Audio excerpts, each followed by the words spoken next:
مردہ قبر میں اتارنے والے لوگوں سے کیا کہتا ہے جس وقت لوگ مردے کو قبر کے اندر اتار رہے ہوتے ہیں اور اس کے جنازے کو اٹھائے ہوئے ہوتے ہیں، تو مردہ اپنے گھر والوں کو اور وہ لوگ جو اس کے جنازے کو اٹھائے ہوئے ہوتے ہیں یا قبر میں اتار رہے ہوتے ہیں ان لوگوں سے کچھ کہنا چاہتا ہے،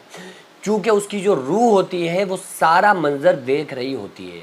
انسان کی روح نکلنے کے بعد فرشتوں کے انڈر میں جاتی ہے اور آسمانی دنیا پر چلی جاتی ہے، چاہے وہ اچھی روح ہو یا بری روح ہو، گناہگار انسان ہو یا نیک انسان ہو، لیکن اس کی روح ساری چیزیں محسوس کر رہی ہوتی ہے اور ساری چیزوں کو دیکھ رہی ہوتی ہے۔ اسی وجہ سے تو کہا جاتا ہے کہ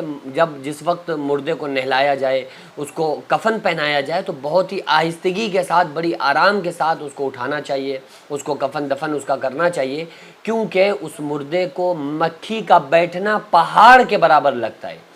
تو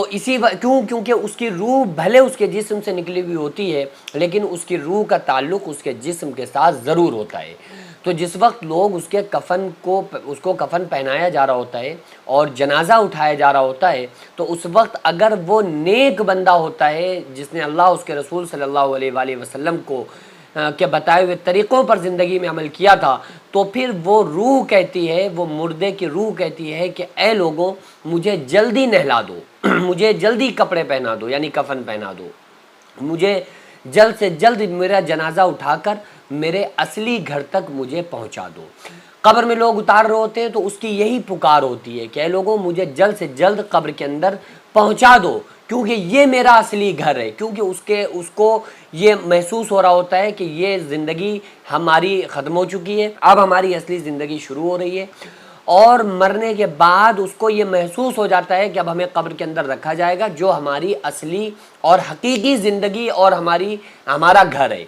تو وہ بڑا خوش ہوتا ہے، کیونکہ اس کے لیے قبر کو جنت کے باغوں میں سے ایک باغ بنا دیا جاتا ہے، اس کی قبر کو سجایا جاتا ہے۔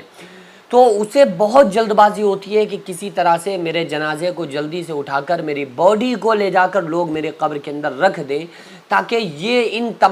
اسے صبر نہیں ہو رہا ہوتا ہے، اسے صبر نہیں ہوتا ہے کہ اب زیادہ دیر مت کرو، بلکہ مجھے میری قبر سے تک پہنچا دو اور مجھے میرے اللہ سے ملا دو، کیونکہ قبر کے اندر پھر اس کے لیے جنت کی کھڑکیاں کھول دی جاتی ہیں، ہوائیں فضائیں آتی رہتی ہیں، قبر میں جنت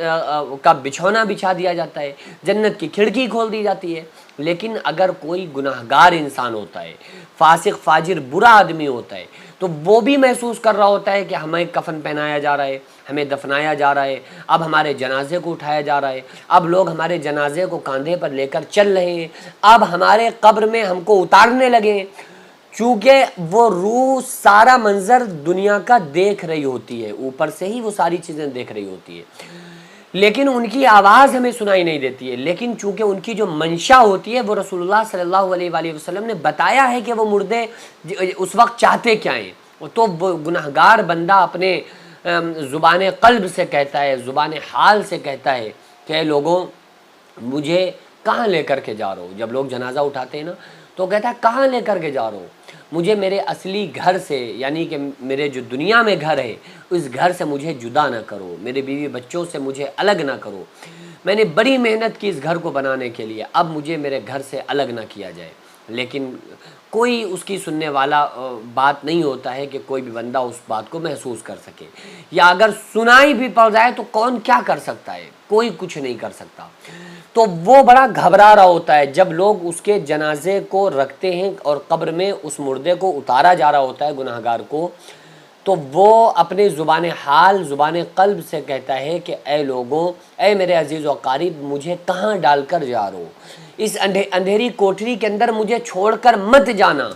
وہ بڑا بے بس ہوتا ہے، بڑی بے بسی کے ساتھ وہ اس طرح کی بات کرنے کی کوشش کرتا ہے، لیکن اس کی بات کو ہم دنیا والے نہیں سن سکتے۔ اب یہ سارا سسٹم جو سب ہے نا، یہ باتیں بتانے کا جو مقصد ہے وہ یہ ہے کہ ہر انسان کو اس دنیا سے جانا ہے، کل من علیہا فان، ہر چیز کو فنا ہے، وَيَبْقَى وَجْهُ رَبِّكَ ذُو الْجَلَالِ وَالْإِكْرَامِ، صرف ایک تمہارے رب کی ذات، ہمارے رب کی ذات باقی ہے جو جلال و عظمت والی ہے، باقی سب کو فنا ہونا ہے، کل نفس ذائقۃ الموت، ہر انسان کو، ہر نفس کو موت کا ذائقہ چکھنا ہے۔ تو جب جانا ہی ہے اس دنیا سے، اور قبر میں ہر بندے کو جانا ہے، موت کا سامنا ہر شخص کو کرنا ہے، تو پھر کیوں نہ ہماری ایسی زندگی ہو جو ہماری موت ہمارے لیے رحمت بن کر کے آئے،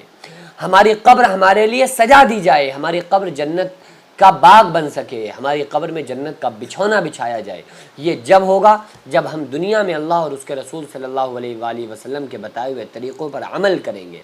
اگر ہم نے اللہ اس کے رسول صلی اللہ علیہ وآلہ وسلم کو ناراض کر دیا تو پھر خدا کی قسم موت سے خطرناک ہمارے لیے میسج کوئی نہیں ہے۔ تو آگاہ اپنی موت سے کوئی بشر نہیں، سامان 100 برس کا ہے، پل کی خبر نہیں۔ ہم لوگوں کو چاہیے کہ ہم لوگ اس دنیا میں اللہ اس کے رسول صلی اللہ علیہ وآلہ وسلم کے بتائے ہوئے تمام طریقوں پر عمل کریں تاکہ قبر کی زندگی ہمارے لیے بہترین زندگی بن سکے۔ اللہ رب العالمین سے دعا ہے اللہ تعالیٰ ہم تمام لوگوں کو اس دنیا میں اپنے محبوب صلی اللہ علیہ وآلہ وسلم کی تمام سنتوں پر اور شریعت پر عمل کرنے کی توفیق عطا فرمائے، اور ہم تمام لوگوں کو قبر کی سختی سے اور موت کے وقت کی